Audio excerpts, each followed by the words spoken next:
Somos noticias. Somos cultura joven. Somos Radio LED. Una nueva forma de entender la radio. Levanta la cortina País Productivo. Ideas para el desarrollo nacional.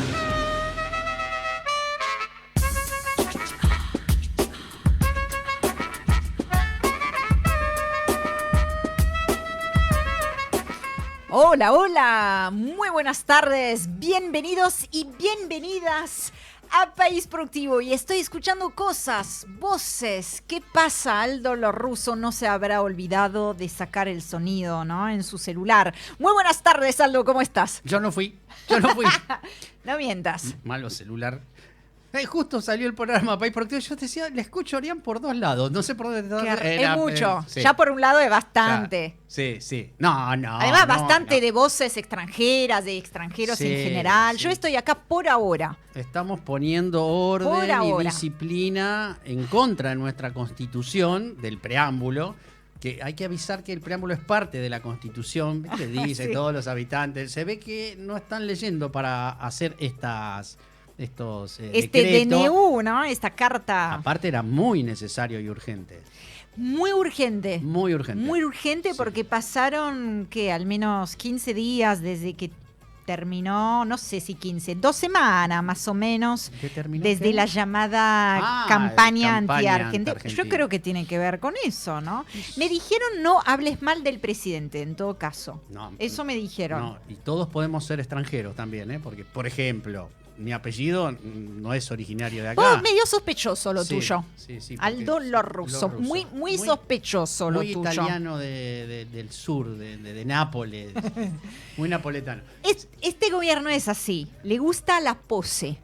Le gusta lo performático, ¿no? Y lo hemos visto en estos días. Porque eso es performático. ¿De qué sirve No. ese DNU? De hecho, hoy vamos a traer, si estás de acuerdo, vamos a traer de vuelta a esta mesa la soberanía. No es la primera vez este año. Siempre la tenemos presente, pero la verdad que los acontecimientos, esta realidad, nos llama a hablar de soberanía una y otra vez. Porque cuando uno pone varias de las coordenadas de estos últimos días sobre un mapa imaginario, ¿no? El mapa nuestro, bueno, se empieza a consolidar un dibujo, por lo menos llamativo, incluso me atrevo a decir preocupante. Recién decía, el Mundial. Venimos entonces de la llamada campaña anti-Argentina, ¿no? Alrededor del Mundial. Vimos al gobierno, este gobierno, porque es nacionalista, es xenófobo, ¿no? Todo a la vez. Lo vimos al gobierno abrazarse a la selección, abrazarse a la camiseta, abrazarse a la bandera. El presidente posteando, publicando fotos de leones, ¿no? Con la bandera argentina en el pecho, grabado. Ahí el nacionalismo, la defensa de lo nuestro. Muy bien, me parece bien, ¿no? Por parte de un presidente, digamos, querer defender efectivamente los intereses. Pero, para que te voy a descolocar y lo voy a descolocar a Lucas y a... A ver. Tenemos un videíto ahí del Banco Central del anuncio de lo que viene. Quiero mostrar el videíto. Vamos a ver el león sobre con la bandera en el pecho. Nacionalismo, sí. A ver. Emitían e imprimían, a más no poder. ¿Cómo me encanta emitir billetes? ¿Qué dijiste, Cuquita?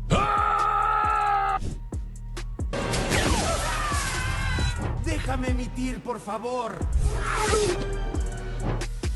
El nacionalismo a full, ¿no?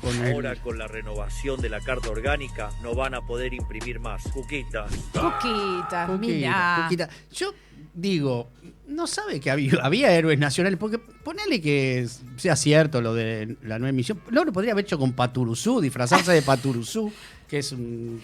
Bueno, ha O hijitus. ¿Te acordás que ha citado a Churchill? Claro. En el momento más álgido de la polémica por los chicos que sacaron en la cancha la bandera de las Malvinas. Sí. Cosa por la que estamos todos muy agradecidos, ¿no? Porque le ha dado más músculo, más volumen a ese reclamo totalmente legítimo, histórico. Y después vino la pose del gobierno, después vino la acción performática. Y mientras justamente estamos discutiendo esto o estamos discutiendo de la soberanía en la cancha, que está bien hacerlo, no es que no, pero afuera de la cancha van pasando algunas cosillas. Porque una cosa es ponerse la camiseta, sobre todo en esos videos generados con inteligencia artificial que tanto le gusta demasiado, me parece a mí, al presidente, a su equipo, pero otra cosa es ejercer concretamente soberanía. Y cuando salimos de lo performático, justamente de la inteligencia artificial, de las redes sociales, y vamos a las decisiones concretas, entonces aparece otra película.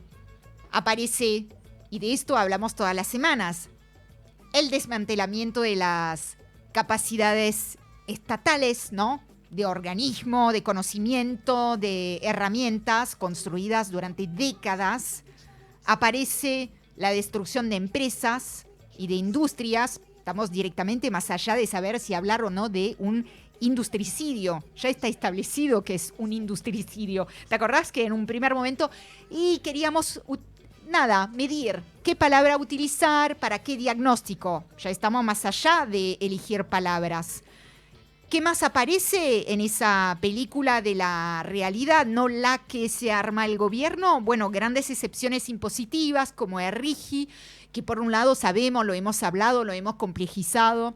Es importante pensar en un régimen de incentivos, pero si tenés un megaproyecto pensado, desarrollado al calor de RIGI, y que no derrama absolutamente nada, como lo hemos hablado en su momento con la importación de una ciudad entera desde China para un proyecto minero y que no derrama entonces absolutamente nada sobre la matriz productiva argentina, es que ahí también hay un problema.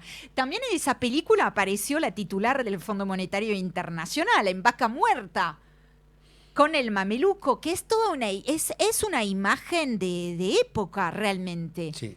Verla a ella, le dieron la camiseta, la casaca de la selección. Con su nombre atrás. La llevaron a Vaca Muerta, toda una serie de fotos. Acá estamos compartiendo una. No se puso el mameluco, se puso, ¿qué es? El camperón, creo, o será mameluco acá, mira, es el mameluco. Es el mameluco que usa el mismo que usa el presidente. De YPF, que bien hubiéramos podido agregar FMI.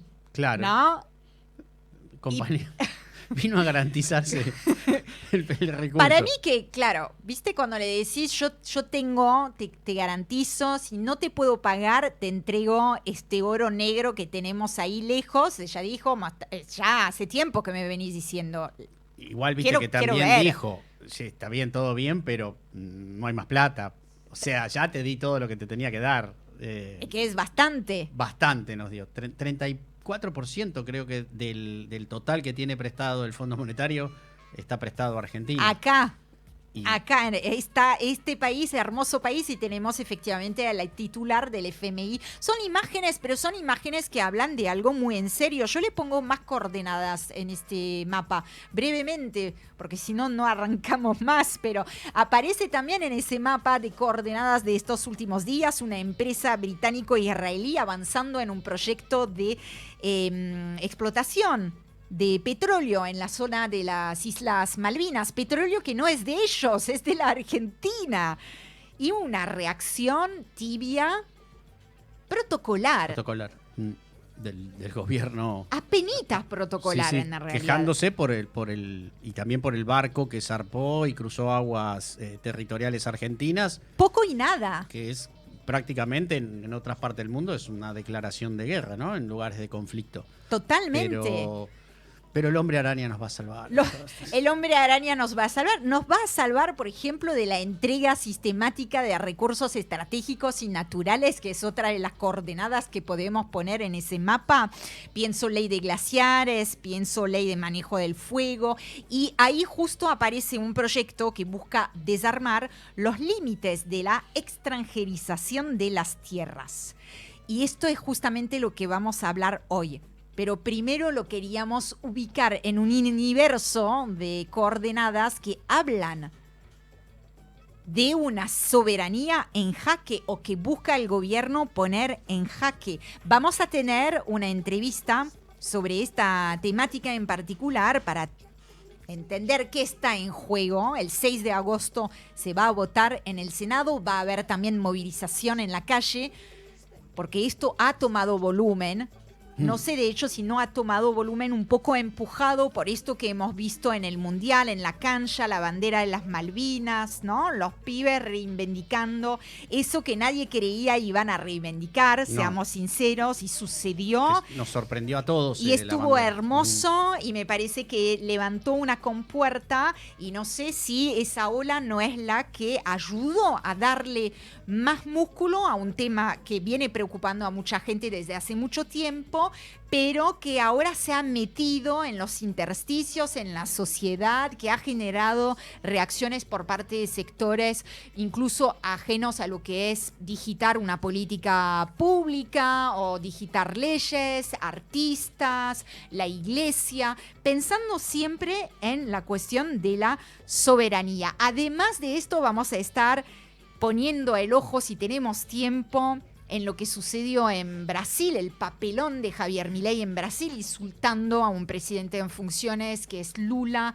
y haciendo campaña para su adversario en el marco de la contienda presidencial, que está a la vuelta de la esquina. Ahí me parece que hay otro ejemplo de entrega de la soberanía, en este caso a través de la política exterior, que no digita más la Argentina, que digita directamente Donald Trump desde Washington y que Milei va implementando a la letra. Y además, y así, ahora sí, arrancamos el programa, vamos a estar en instantes en comunicación con nuestro ministro de Agricultura.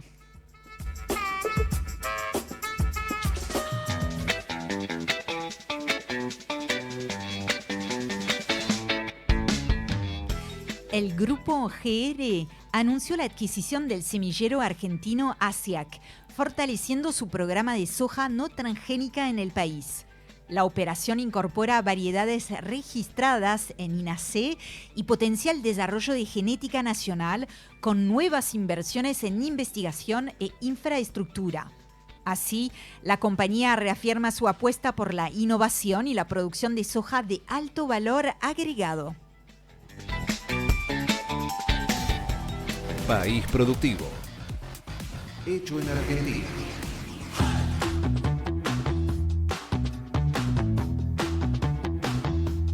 Querido ministro de Agricultura, muy buenas tardes. ¿Cómo está, Juan? Hola, compañeros, ¿cómo andan? ¿Todo bien? Todo bien. ¿En qué quilombo te metiste, Juan? Estoy en 2 quilombos. Uno de salud porque me estoy enfermando en la previa a mi cumpleaños. No. Pero bueno, es la vida de laburante. Si no sufre, no garpa. No es. Y después, nada, quizás me pueda venir a salvar un Spider-Man morado. ¿Viste? Visto ahí, antes de que empiece el programa. Pero bueno, para meternos un poco en lo que es la soberanía también de alguna manera, la ley de tierras, que no es de lo que voy a hablar, pero sí voy a hablar sobre la opinión de una persona que sí se posicionó en contra de la extranjerización de las tierras, como es Andrea Sarnari, que es la presidenta de Federación Agraria. Gracias a Dios que lo ha hecho así, porque si no, no sabríamos con quién estamos hablando, porque si una persona de la Federación Agraria está a favor de la venta sin límites de tierras sí, ya fue todo. Que después, claro, ya fue todo y después se puede analizar, o sea, se puede hacer un análisis mucho más minucioso, digamos, de lo que es la extranjerización de la tierra y de lo que son proyectos productivos en, digamos, de alguna manera, en superficies más grandes a las que están permitidas. Uh-huh. esa es otra historia y eso sería algo que tendría que desmenuzar la ley, Claro, no así como está propuesta. tal cual. Tendría que desmenuzar esa parte, ¿no? Porque hay proyectos en los que agroindustriales inclusive, en los cuales 1000 hectáreas no te alcanzan. Eso es una realidad. Ahora, ¿en dónde? ¿Quién? ¿Cuánto? ¿Para qué? Eso tiene que estar en la ley, definitivamente. Pero bueno, vayamos a algo que estábamos hablando la semana pasada, que me encontraron en la rural, hablando de este proyecto, de este anteproyecto de Sturzenegger, que les dije tenía varios capítulos para lo que era el agro. Sí. Uno era el IPCBA, que ya hablamos el programa pasado, y otro que les di un adelanto en su momento, que es lo que es la derogación de la ley de arrendamientos rurales, que es una ley que tiene su especificidad, ¿no? Que establece determinados parámetros para el alquiler y la producción en un campo alquilado. Vayamos desde el punto de que el 70% de la producción argentina se hace en campo alquilado. ¿Quién es la que habló al respecto? Bueno, es más o menos Andrea Zarnari, que ahí esa nota justamente es mía, que trabajo en el diario Clarín también. Muy buena nota, ¿eh? Sí, excelente. Tuve la oportunidad de hablar con Andrea Zarnari porque es la única entidad de la mesa de enlace que se pronunció al respecto. Claro. ¿Qué es lo que nos dice Andrea Zarnari? ¿Qué es lo que pude hablar con Andrea Zarnari? Bueno, 3 conceptos principales. La primera es cómo Federación Agraria no se iba a pronunciar en contra si la ley de arrendamiento es básicamente una propuesta de la Federación Agraria. Si bien el grito del corta es anterior a 1948, cuando se hace esa ley, que después tiene su modificatoria en 1955, lo que se establece es la especificidad de lo que es un contrato agrario. En un contrato comercial, ponerle la palabra agrario. ¿Por qué? Porque vos cuando vas a alquilar un campo, no yo, un productor, cuando un productor va a alquilar un campo, por ahí te lo alquila por 6 meses. ¿Qué es lo que dura una cosecha? Por ahí te lo alquila por 1 año, por ahí te lo alquila por 2, por ahí, pero está especificado en el contrato agrario que esas cosas van a ser de esa manera. ¿Qué es lo que decía, lo que me decía Andrea Zarnari, que la verdad me llamó mucho la atención, porque es una cuestión como uno no es abogado y por ahí se le van las cosas, que realmente nos baja a tierra, es que si vos derogás la ley de contrato, de lo que es una ley de contrato agrario, pasás al Código Civil y un contrato de comercial va a 3 años como mínimo.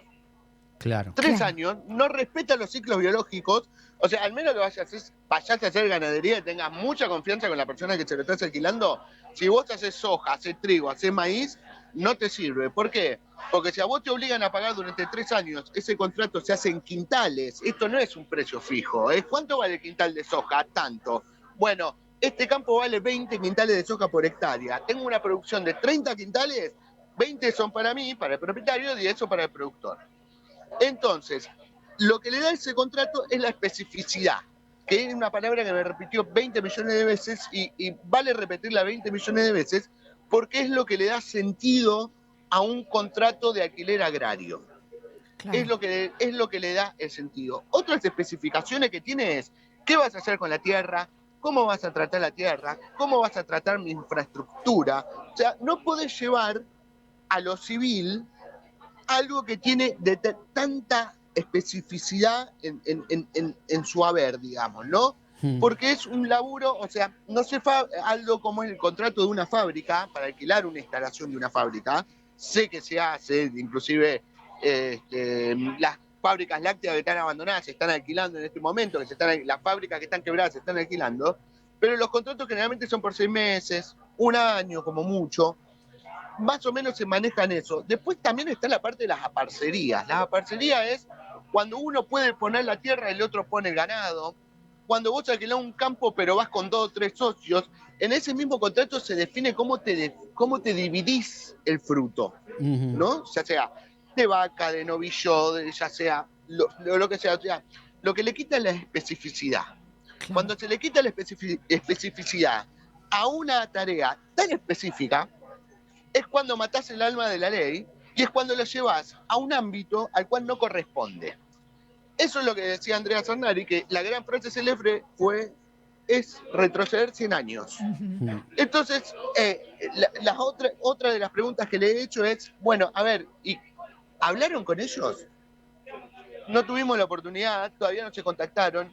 Vuelvo a lo que dije el programa anterior. Esto puede ser un gran globo de ensayo. Porque, a ver, lo del IPCBA, que ya se le pronunció todo el sector en contra, yo creo que no tendría que salir. A la COVIAR, que es la Corporación Vitivinícola Argentina, que es una especie de IPCBA de la vitivinicultura, se la van a llevar puesta, eso casi no tengo dudas. Contratos de arrendatarios, porque otra de las cuestiones también es, ojo, porque la Federación Agraria entiende que hay que modificar esta ley, porque, y esto me contradice en lo que dije el programa pasado, es no necesariamente el dueño del campo es un empresario que tiene muchas hectáreas.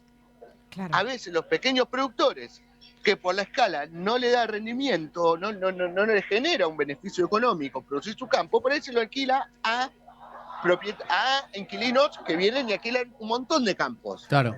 ¿No? Entonces ahí es cuando el propietario está en desventaja, porque estás negociando con un gigante. Hay que ver cómo negocias con ese gigante. Vos le sacás un marco regulatorio y empezás a estar en desventaja en serio. Entonces, IPCBA yo creo que no va a salir. COVIAR se la llevan puesta. Arrendamiento, vamos a ver qué es lo que sucede. También está que las cooperativas empiecen a pagar ganancias. Y ahí entra Coninagro. Y ahí entra un gigante como ACA, que es la Asociación de Cooperativas Argentinas, que es uno de los mayores exportadores de Argentina. Esa también, hay que ver qué es lo que sucede. Ahora, las leyes, lo que propone Sturzenegger para lo que es pesca, ojo, porque esa sí es importante, esa es mucho más importante. También lo que tiene que ver con la Comisión Nacional de Valores, todo lo que es el manejo de las finanzas, ojo que eso también es importante. No vaya a ser que se distraiga por este lado y terminen haciendo cambios muy profundos en otros sectores, que no estén usando el campo como un chivo expiatorio, tocando determinados puntos en donde saben que van a salir a gritar y después entren por otro lado. Pensemos que muchas veces se ha hecho esto, vamos a ver qué es lo que termina sucediendo, pero por el momento Federación Agraria está teniendo la reacción que tenía que tener. En otro momento, si quieren, y si sigue avanzando en la extranjerización de tierras, podemos hablar también de lo que piensa Federación Agraria, que hasta el momento es la única que se pronunció al respecto de manera institucional. Por eso, vuelvo a repetir, vamos a ver realmente qué es lo que pasa con la ley de regulación. Yo no estoy muy al tanto, porque no me muevo en el mundillo agropecuario. Por ahí les van a tener que prestar atención especialistas de la pesca y especialistas en movimiento cripto, porque por ahí es un gran globo de ensayo para que el campo grite, le den la razón al campo y después vayan por lo otro.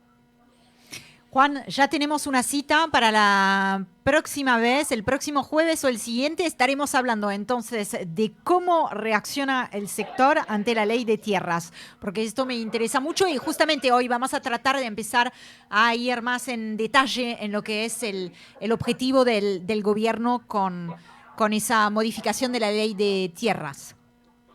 Bueno, perfecto, hablaremos de eso. Juan, te mandamos un abrazo muy grande. Un saludo. Nuestro ministro de Agricultura, Juan Colombo, en País Productivo.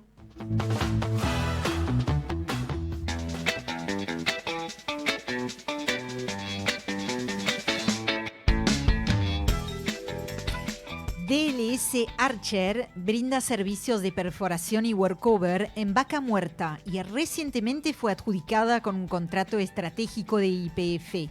Además, participa en proyectos especiales de perforación no convencional en Palermo Aik y en exploración de pozos profundos. Cuenta con equipos altamente capacitados y comprometidos con la seguridad, la eficiencia y el cuidado del ambiente. Si querés conocer más, podés hacerlo en www.dls-archer.com. País Productivo, un país que hace.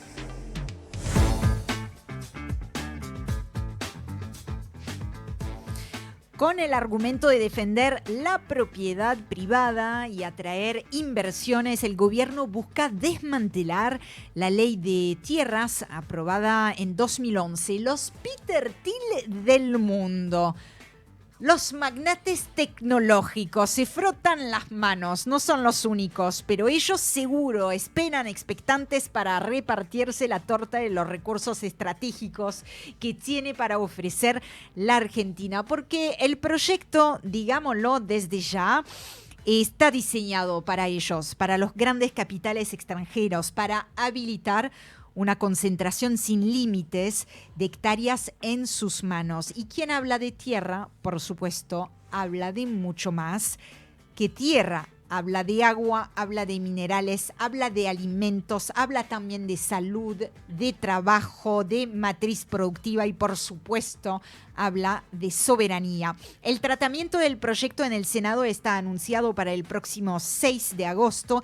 Ese día también habrá movilización en la calle porque la resistencia, como lo decíamos en el inicio del programa, la resistencia a esa iniciativa está tomando volumen. Y para entender qué está en juego, vamos a hablar con Nasira Muñoz, científica, investigadora, ex vicepresidenta del INTA, docente en la Universidad Nacional también de Córdoba, que enfoca su trabajo en el diseño de estrategias que integran conocimiento, producción y políticas públicas para un desarrollo nacional. Muchísimas gracias, Nasira, por el contacto con País Productivo. ¿Cómo estás? ¿Cómo están? Buenas tardes, muchas gracias a ustedes. Bueno, Nasira, no pudieron meterlo en la ley base y entonces van ahora por la llamada ley de inviolabilidad de la propiedad privada. Te propongo que empecemos por lo básico, ¿no? Porque la ley de tierras que fue aprobada en su momento en 2011 buscaba y pone límites a la extranjerización justamente por distintos criterios, ¿no? Por superficie, entiendo yo, por nacionalidad, estableció también algunas protecciones especiales sobre territorios con cuerpo de agua, etcétera.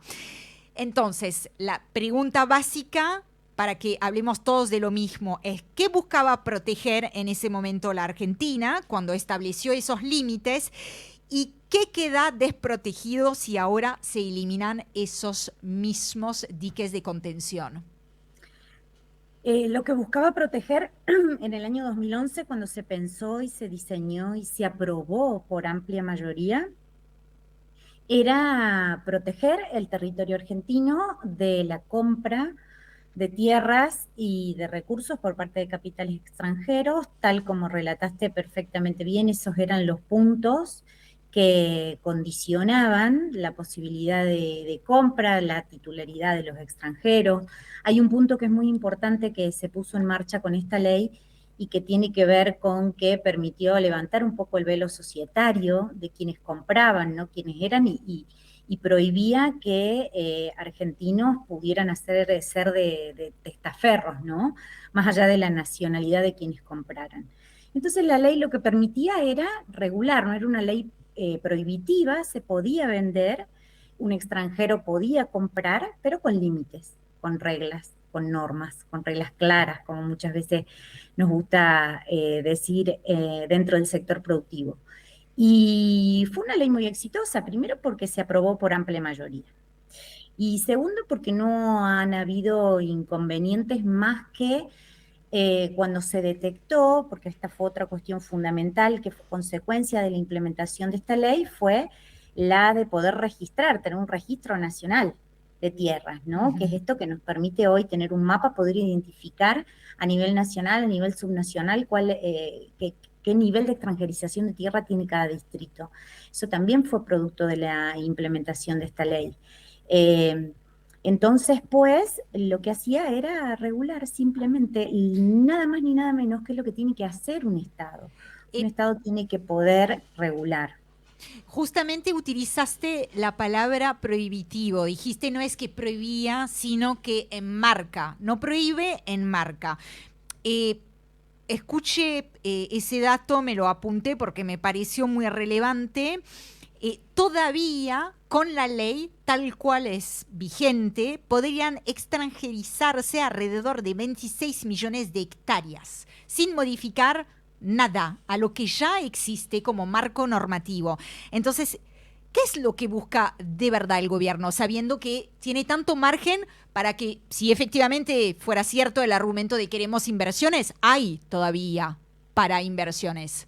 Totalmente de acuerdo, y a partir de ese análisis surge el poder reflexionar qué está detrás, cuáles son los intereses detrás. Esta ley tiene un nivel de gravedad tremendo. Detrás de esto está la entrega absoluta de la soberanía, o sea, se permite el ingreso de capitales extranjeros, no de estados, ¿no? Porque esto sí lo prohíbe la propuesta de ley del Ejecutivo, ¿no? Se lo prohíbe a los estados extranjeros o a empresas con participación estatal extranjera, pero al capital privado se lo abre completamente. Entonces, cuando uno se pregunta qué buscan detrás, si ya se puede vender, hay una cantidad importante de hectáreas para vender. Bueno, cuando uno mira que abren ilimitadamente la compra y que además se pueden comprar zonas con recursos estratégicos, agua, minerales, etcétera, y lo que hay detrás es una entrega de la soberanía. Realmente uno no puede imaginarse que hay algo que tenga algún tipo de sentido detrás de esta ley, porque además es una ley que uno de los capítulos tiene que ver con las tierras rurales. Hay otros capítulos que claramente marcan que esto es un cambio profundo del régimen a través del cual el Estado controla y administra su territorio. Claro. Y esto no es menor, ¿no? Tampoco es menor que algunas de las modificaciones que han pretendido hacer esta ley, que ha tenido muchos dictámenes en el Senado de la Nación, que es donde está presentada, toman y piden participación gobernadores también, ¿no? Es una ley que, con la posibilidad de intervención de sí o no a algunas compras o recursos por parte de las provincias, genera una atomización en términos de la administración del territorio nacional. Claro. Y esto entristece muchísimo y realmente es algo que es muy difícil de creer que esto esté pasando. Uh-huh.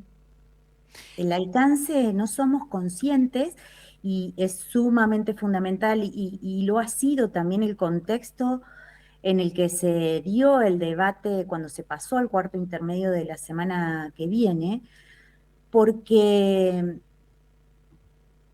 es muy difícil tomar dimensión de la gravedad que nos plantea esta ley. Es extremadamente complejo el momento sociohistórico que vivimos, ¿no? Donde con el uso de las palabras, del vocabulario, se condiciona absolutamente lo que pensamos. Claro. Más de un ciudadano, antes de que esto se haga completamente público o más masivamente público, pensaba que estaban defendiendo la propiedad privada. Y este proyecto de ley no tiene absolutamente nada que ver con la propiedad privada, ¿no? Es la extranjerización y la entrega total de la soberanía del país. Me gustaría indagar un poquito más en esa cuestión de la soberanía, porque estamos en un momento, en un contexto internacional de disputa por los recursos estratégicos. En la introducción nosotros mencionábamos a Peter Thiel como en realidad un rostro posible de aquellos magnates que ahora también están en lugares de la política, de gobernanza, o muy afines, digamos, a determinados gobiernos, como el gobierno estadounidense. Entonces, es entregar esos recursos estratégicos, por supuesto, pero no, me imagino que no es solamente recurso estratégico para la inteligencia artificial, me imagino que ahí también hay una cuestión de cambiar la matriz productiva, la cuestión de la soberanía en alimentos, por ejemplo, ¿no? En un país inmenso y con semejante capacidad de producción de alimentos como la que tiene la Argentina. Me imagino también un impacto tal vez sobre las comunidades mismas. Se ha hablado mucho de ese intento de compra de un territorio entero unos años atrás, donde justamente estaba integrado un pueblo con gente viviendo su casa, su vida, sus cosas. Háblame un poco más de eso, de esa dimensión muy concreta, que para que alguien que nos escuche entienda. Che, cuando permitimos que cualquier capital extranjero compre tierra, ¿qué consecuencias tiene?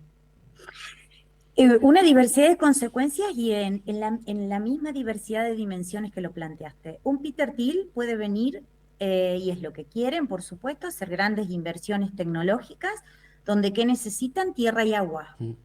Tierra y Agua queda arrasada. Pueden revisar medios de comunicación, redes sociales, de lo que se está sucediendo hoy en Estados Unidos y cómo queda el agua, producto de la necesidad de tierra y agua para grandes inversiones tecnológicas. Por otro lado también, bueno, tierras raras, ¿no? Sabemos que esto es sumamente importante hoy en el mundo, son recursos que tiene la Argentina, que es un país enorme y sumamente rico en recursos, y que pretenden que sean activos del mundo, ¿no? El Vasco de Mendiguren siempre dice que en una reunión después de con el Banco Mundial le dijeron, la Argentina tiene activos públicos globales. Claro. Eso es lo que quieren. Y por otro lado también, respecto de cambios en la matriz productiva y demás, hay muchas cuestiones asociadas a estos proyectos de ley que trata de permear en el sector productivo, en la ciudadanía, en la sociedad, y que es simplemente falso. Por ejemplo, inversiones. Inversiones que no generan empleo, que contaminan, que extraen recursos, no son inversiones, ¿no? Las inversiones se procuran, se diseñan y se facilitan para el desarrollo, ni siquiera para el crecimiento económico, que son cosas distintas, no es lo mismo crecimiento que desarrollo. Entonces, pues, se hace referencia a que esta ley va a permitir que vengan inversiones. Supongamos que son como estas grandes inversiones tecnológicas como las de Peter Thiel, bueno, para extraer recursos, dejar contaminada el agua, etc. Cuando lo pensamos en términos de otras actividades productivas, la verdad que grandes inversiones extranjeras, lo único que pueden generar en una Argentina que es productiva, que tiene cosas para mejorar sin dudas, pero que tiene un contexto productivo complejo, porque este es el primer punto que hay que poder entender de nuestra realidad actual, lo que genera o lo que va a generar rápidamente es una competencia desleal enorme. Claro. Nacira Aldo te saluda, ¿cómo estás? Tuvimos la suerte de compartir experiencias. Yo fui vicepresidente del INTI, vos fuiste vicepresidenta del INTA, que se esté desmantelando estas dos instituciones. ¿Vos encontrás una conexión con este proyecto de extranjerización y entrega al extranjero de las tierras? Totalmente, porque acá hay un plan sistemático de primarizar el país. Y primarizarlo requiere indefectiblemente no solo de destruir la matriz productiva o las matrices productivas cuando referimos a distintas actividades, sino que además destruir las instituciones de ciencia y tecnología, porque es lo que permite sostenerlas primarizadas. Miren, la diferencia entre países primarizados y países no primarizados está en cuánto invierten y cuánto sostienen las capacidades tecnológicas de los países para incorporar contenido tecnológico a la producción. Y hacia ahí van los países que más crecen y más se desarrollan en el mundo. Invierten en ciencia y tecnología para incorporar contenido tecnológico a la producción. Salen de la primarización, planifican qué producen, cómo lo producen y para qué lo producen, y sostienen el desarrollo de su país con generación de empleo, con acceso a la salud. Digo, esto está absolutamente relacionado. No tiene explicación el nivel de destrucción que estamos atravesando, si no es porque realmente no les interesa el desarrollo de la Argentina. Y por ende el desarrollo de las generaciones de argentinos y de argentinas futuros. Claro. Porque esto es lo más grave. El impacto y lo que cuesta recuperar las capacidades científico-tecnológicas que se destruyen.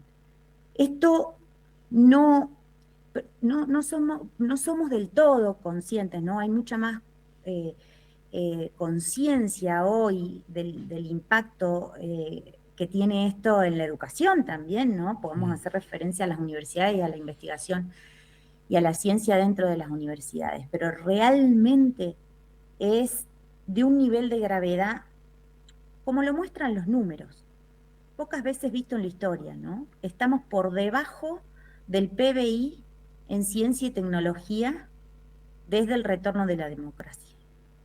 Claro. Es Respecto de la situación de la extranjerización que ya está sucediendo dentro del marco normativo que conocemos, no sé si tenés una respuesta a esa pregunta, pero ¿sabés de algunos lugares en particular donde la extranjerización ya avanzó de una manera que puede resultar preocupante? Sí, mira, te doy dos ejemplos. Uno, Misiones, es una de los distritos con mayores niveles de extranjerización. Y es importante poner este ejemplo porque además de los niveles de extranjerización de la tierra, también es la extranjerización de las actividades productivas de la provincia. Claro. Hoy Misiones y los productores y las productoras yerbateras de Misiones están sufriendo enormemente las políticas de este gobierno desde que asumieron cuando eliminaron el INIM, el Instituto Nacional de la Yerba Mate, donde no pueden fijar precio, donde quienes concentran la producción, sean o no, la industrialización, sean o no extranjeros de la yerba mate, digo, es un ejemplo, ¿quién no se levanta con un mate en la mano, no? Y si bien se han expresado y protestan y no han tenido ningún tipo de respuesta desde que asumió este gobierno, son productores chiquitos, son productores de generaciones produciendo yerba en esa provincia. No han tenido ningún tipo de respuestas. Y porque también la extranjerización, dependiendo de la actividad, también tiene que ver con la concentración, ¿no? Y la concentración también tiene que ver con esto que referíamos anteriormente, que es terminan promoviéndose competencias desleales. El otro ejemplo, que cuando uno mira el mapa de extranjerización de la tierra en Argentina, tiende a ir hacia aquellas provincias donde se ve completamente rojo, ¿no? Misiones, hay parte de Mendoza, Salta, Jujuy. Y en realidad van a ver también, hagan este ejercicio, van a ver que hay como una línea roja ahí que recorre la vía navegable troncal argentina. Claro. ¿Y dónde se concentra? En aquellos lugares donde hay puertos o cercanos a los puertos. Esto no es para nada menor. Hay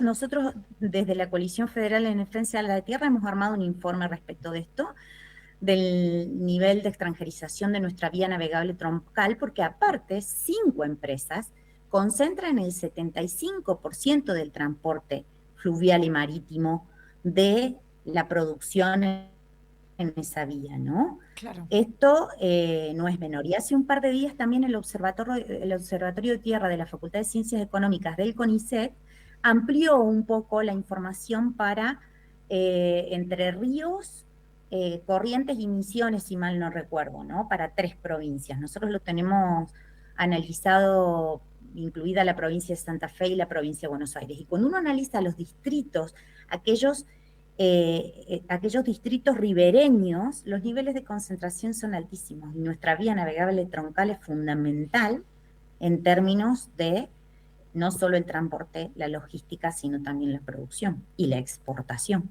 Y todo eso nos va a condicionar a Argentina en su matriz productiva, por supuesto, de soberanía, y también de geopolítica, porque estamos hablando de unos lugares que son absolutamente estratégicos en esa proyección, digamos, de la Argentina en el mundo. Una última pregunta de mi parte, Nacira, no sé si después Aldo va a querer sumar algo. ¿Qué valoración haces de la reacción de la sociedad civil y también, por otro lado, de la clase política frente a lo que entendemos es un desafío enorme con consecuencias de gravedad en caso de que efectivamente se pueda desmantelar la ley de tierras? En términos de la repercusión que ha tenido en la sociedad civil, la verdad que hay que decir que la repercusión ha sido muy rápida y clara. Personalmente pienso que ha ayudado mucho esto que se sucedió, de que el tratamiento de la ley en el Senado se dio en un contexto futbolero, ahí con un intercambio de información entre personajes de la política. Y la repercusión está siendo muy positiva, como ha sucedido ya con la ley de glaciares en términos de la sociedad en su conjunto. Creo que la movilización la semana que viene en todo el país, ¿no? Porque se están organizando movilizaciones en todo el país, no solo en Buenos Aires, va a ser de gran importancia y relevancia. Y creo también que en la medida en la que la sociedad civil va tomando conciencia, conocimiento, se puede compartir, el conocimiento se pone en circulación, las respuestas vienen siendo positivas. En términos de quienes tienen responsabilidad política, la verdad que lo más importante es hacer un llamamiento urgente a aquellos senadores y senadoras, no solo que se sentaron a dar quórum en la sesión anterior, sino también a todos aquellos que aún están como en posición indefinida, y realmente, ¿no? Preguntarles a esos senadores y a esos gobernadores, ¿no? Porque el Senado es efectivamente la casa de las provincias, ¿qué van a decidir? ¿Cómo van a votar esos senadores? Digo, yo me pregunto cómo van a votar. Soy de Córdoba, vivo en Córdoba, ¿cómo van a votar nuestros senadores y senadoras, 2 en Córdoba? Lo mismo estuvimos el martes en una localidad chiquita, pero en una zona muy, muy productiva de nuestro país, Santa Isabel, en Santa Fe, y los productores y los legisladores que estaban hacían este planteo, ¿no? Hay que poder exigir al gobernador de la provincia de Santa Fe que mandate a sus senadores y a sus senadoras a no apoyar esta ley. Creo que la política sigue muy pendiente de temas que no interpelan y no le importan a la sociedad en su conjunto. Y esto es una debilidad enorme, porque las sensaciones que están dando vueltas con cosas y con temas que no tienen que ver con lo que nuestros ciudadanos y ciudadanas viven todos los días, desde que se levantan hasta que se acuestan, en el mejor de los casos, voy a decir, y sin ser dramática, haber comido. Claro. Nasira, te agradecemos muchísimo por el contacto con País Productivo y le vamos a dar seguimiento y ahí estaremos, por supuesto, el 6 de agosto. Muchas gracias a ustedes. Un abrazo. Un abrazo. Estuvimos hablando con Nasira Muñoz, científica, investigadora, ex vicepresidente lo voy a decir bien, del INTA, que nos ha dado un mejor panorama de qué es lo que está en juego. Igual entendemos, porque también nosotros de otras maneras, ¿no? Pero le venimos dando seguimiento a la cuestión que está muy interconectada. La tierra no es solamente tierra, es entregarle el poder a capitales, grandes capitales extranjeros, porque de esto estamos hablando, de decidir qué se produce, dónde se produce, para quién se produce en general, y chuparle a la Argentina todos esos recursos en un momento de disputa geopolítica, un momento de disputa realmente muy álgida. Es la disputa del momento, la disputa por los recursos estratégicos, los recursos naturales. El agua, lo que ella decía del agua, ¿no? El agua. La utilización del agua para la refrigeración de los grandes centros de donde se aloja la inteligencia artificial, ¿no? Eso como una manifestación posible, digamos, de qué uso se le podría dar efectivamente a esos recursos. Pero también la cuestión de dónde están ubicados geográficamente y qué se hace en esas tierras. Realmente hay que prestarle atención. Es difícil porque hay tantas ventanas abiertas en tantos frentes, mejor que ventanas, tantos frentes abiertos, que a veces es difícil prestarle atención a todo con la misma energía, ¿no? Pero ahí creo que hay algo realmente en juego, así que le vamos a dar seguimiento, por supuesto, y la fecha es 6 de agosto con movilización en la calle.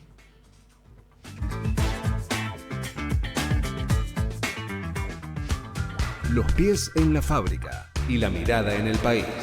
Con Aldo Lorrusso.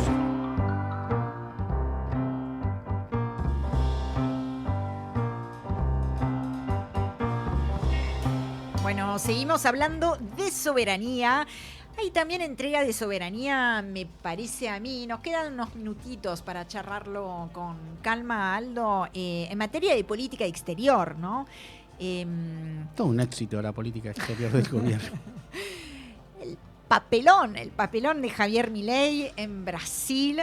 El presidente de la Argentina viajó al país vecino para meterse de lleno en la campaña electoral de cara a las elecciones presidenciales de octubre y a respaldar, más concretamente, porque no es solamente para meterse en la contienda, sino respaldar a Flavio Bolsonaro, hijo de Jair Bolsonaro, condenado, ustedes bien sabrán, por el golpe de Estado, ¿no? Tiene Flavio, que está ahora en la carrera, oficializó en realidad el fin de semana pasado su candidatura, que ya se conocía, pero la hizo oficial en la convención del partido, exactamente. Y tiene otro hijo del que se habla menos, pero que es clave en ese armado de la internacional reaccionaria, que es Eduardo Bolsonaro. Desde hace años es el articulador acá en la región entre lo que es el trumpismo, la ultraderecha en Europa, y acá él hace nexo con lo que sería la región. Ahora está haciendo lobby desde Estados Unidos contra el gobierno de Brasil, o sea, contra su propio gobierno, pero que en este caso tiene a su frente a Lula, que es a quien quieren desplazar. ¿Qué hizo Javier Milei? ¿Por qué hablo de papelón? Porque lo insultó a Lula. También cuestionó al Poder Judicial brasileño, o sea, el presidente en funciones y las instituciones, y terminó provocando una fractura, una crisis diplomática, en todo caso podemos decir, con Brasil, que es principal socio regional de la Argentina en materia comercial y no solamente. ¿Qué hicieron? Obviamente, desde el gobierno de Lula, ipso facto, es llamar a consultas a su embajador y también convocar al embajador argentino para pedir explicaciones, que son los pasos que se suelen dar cuando se abre una crisis de ese calado. Está muy mal lo que está sucediendo, pero no están rotas las relaciones diplomáticas, a nadie le conviene y por ahora Lula sigue evaluando, ¿no? Cómo avanzar. Podríamos escuchar tal vez, no sé si tenemos el audio en particular de Milei hablando del riesgo Lula. A ver. Volvió al poder radicalizado, tomando páginas del libro de desastres que en Argentina escribió el kirchnerismo. Si en Argentina tenemos como factor económico lo que llamamos el riesgo Cuca, acá en Brasil hoy tienen el riesgo Lula y se refleja claramente en el mercado accionario. Pero ni lo aplaudieron, ¿no? Ni siquiera yo creo que entendieron la referencia. Sí, estaban un poco atónitos sabiendo que Brasil también es un país muy nacionalista, ¿no? Muy nacionalista y no existe tal cosa como el riesgo Lula. Sí, en algún momento se agitó el fantasma del regreso del comunismo en las últimas elecciones. Seguramente lo vuelva a utilizar en el marco de estos comicios el bolsonarismo, pero yendo a los factos, a los hechos, a la realidad y no a la narrativa que se construye en el tablero político de la ultraderecha, quiero decir, no se condice con la realidad económica de Brasil. No existe tal cosa como el riesgo Lula. De hecho, la economía sigue creciendo. El Fondo Monetario Internacional acaba de mejorar su proyección para este año. Se espera un crecimiento de 2.4. El mercado laboral sigue mostrando mucha fortaleza. Por supuesto que tiene sus desafíos. No es una economía perfecta, ¿no? No, pero vos es una economía fuerte. Que desde que Brasil estabilizó en la década del 90 con Fernando Henrique Cardoso, su Banco Central y los distintos políticos que han ocupado la presidencia han mantenido una línea de continuidad con tensiones. De hecho, mucha izquierda lo criticaba a Lula por no animarse totalmente a más. A romper el equilibrio fiscal y ahora se está criticando que hay un pequeño movimiento, pero Brasil tiene no sé cuántos miles de millones de dólares en su reserva del Banco Central, ¿no? Y eso es acumulación de riqueza de unas buenas administraciones del país, que un poco se rompió con Bolsonaro. Absolutamente, se rompió con Bolsonaro en parte. Y recordemos por qué está preso Bolsonaro. El golpe de Estado. Por intentar un golpe de Estado, sí, que evidentemente no tiene plafón en la región y no lo tuvo en los mismos militares de Brasil. Totalmente. Entonces la sociedad brasileña, los poderes y también a mí me pareció increíble que insultara al presidente de la Corte Suprema de Brasil, ¿no? Sí. Diciendo que le había impedido visitar a su amigo, porque esa es la palabra que utiliza para referirse a Jair Bolsonaro. Claro. No, es una cosa muy insólita yo siempre pienso que, por suerte, Brasil también tiene una cancillería súper profesional, que yo me imagino, porque todos tenemos pasiones y alguien, por más que Lula sea una persona muy racional, a veces tenés que tener a alguien en el oído que te diga, bueno, serenate, no contestes. ¿Vos querés que veamos la reacción muy cortita, breve, cortita y al pie, la reacción de Lula? A ver. Debe ser a los gritos también. A papaguada que fez aqui o presidente da Argentina. Eu não falei nada. Porque a minha relação é uma relação de chefe de Estado com Estado. Es una relación de jefe de Estado con otro Estado. Me gusta Argentina, no voy a cambiar nada por lo que dijo Milei. Esa fue una respuesta clara, digamos, marcando una diferencia en lo que es el agravio de Milei hacia su persona y lo que es la relación entre ambos países. Muy en línea con lo que venías diciendo. Hubo otra, y ya vamos a cerrar con eso, pero otra reacción de Lula todavía más breve. Como é que você viu essa história do Milei?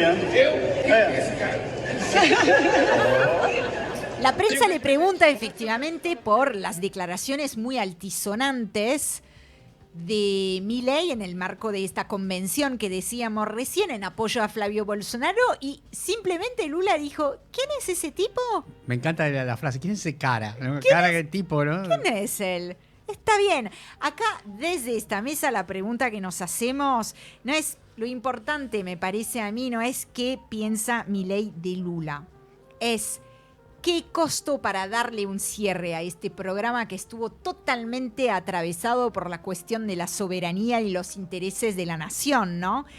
Es qué costo está dispuesto a hacerle pagar a la Argentina, Javier Milei, para librar una batalla ideológica propia, incluso cuando esa batalla entra en tensión con los intereses económicos, con los intereses productivos, con los intereses estratégicos que la Argentina comparte con Brasil. Y con esa pregunta... que no existe pregunta. Nos despedimos.